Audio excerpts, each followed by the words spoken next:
Programar i avaluar en un àmbit. Comencem per la programació. Quan pensem en programar, primer hem de decidir si en l'àmbit anem a integrar les assignatures o no. Si no integrem les assignatures i un sol professor dona dues assignatures diferents, crec que la tendència natural, quan ha d'omplir 2 hores seguides o inclús 3, és a buscar activitats que superen l'esquema inicial de l'assignatura de cada hora.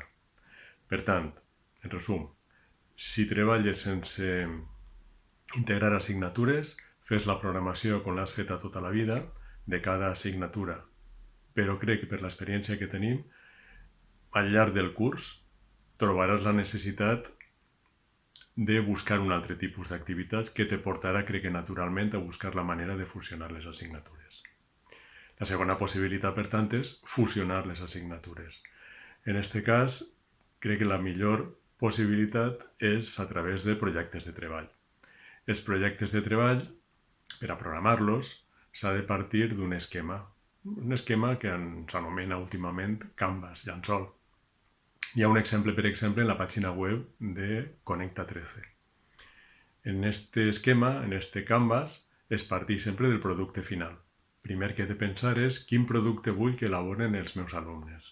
Una obra de teatre, un vídeo, un documental, el que considerem. Una vegada decidit aquest projecte final, aquest producte final, hem de veure quines tasques fa falta per aconseguir-lo. Les més riques, les que més comprensió produiran els meus alumnes per a produir aquell producte final. Per tant, hem de programar les tasques. Quan ja tinc decidides les tasques, he de veure la connexió que hi ha amb els indicadors d'èxit oficials i els criteris d'avaluació. Veureu que la major part d'aquests criteris i indicadors d'èxit estan contemplats en les tasques que heu decidit si són suficientment riques.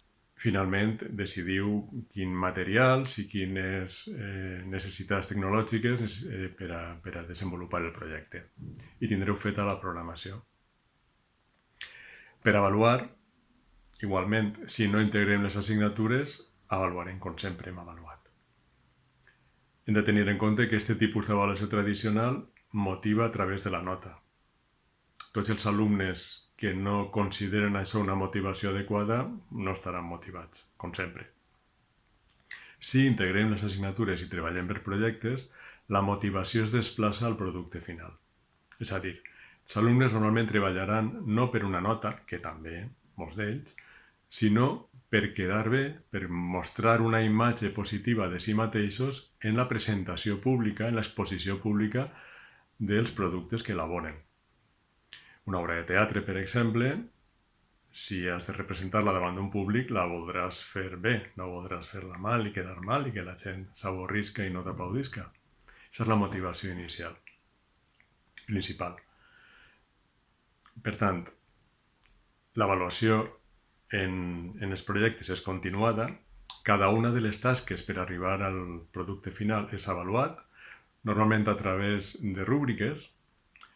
Les rúbriques demostren el grau d'aconseguiment, d'assoliment de les competències i de les habilitats i procediments que els alumnes han d'aprendre. Però també hi ha una necessitat d'avaluar conceptes i, per tant, tirarem mà de les proves tradicionals, normalment més enfocades a la comprensió, és a dir, obligar els alumnes no tant a la memòria, sinó a la comprensió, però a la qual falta també la memòria, evidentment, que és la millor memòria, la que porta a la comprensió. No és igual fer un examen reproductiu d'una definició, que és tal que te pots haver estudiat prèviament i reproduir sense saber què dius, que preguntar, ¿seria veritat esta afirmació? I raona-ho. Són dos tipus de proves, unes més enfocades a la reproducció i altres més enfocades a la comprensió, que te mostren el grau d'assoliment conceptual de l'alumnat. Per tant, i en resum, si treballem per projectes, l'avaluació es pensa que molt més completa que si no treballem per projectes i treballem per unitats didàctiques i assoliment normalment reproductiu dels continguts, que té la motivació que té en el sistema educatiu actual. Pensem que canviar la forma de programar i d'avaluar a través del treball per projectes en àmbits facilita determinats canvis de mentalitat en l'alumnat i en el professorat.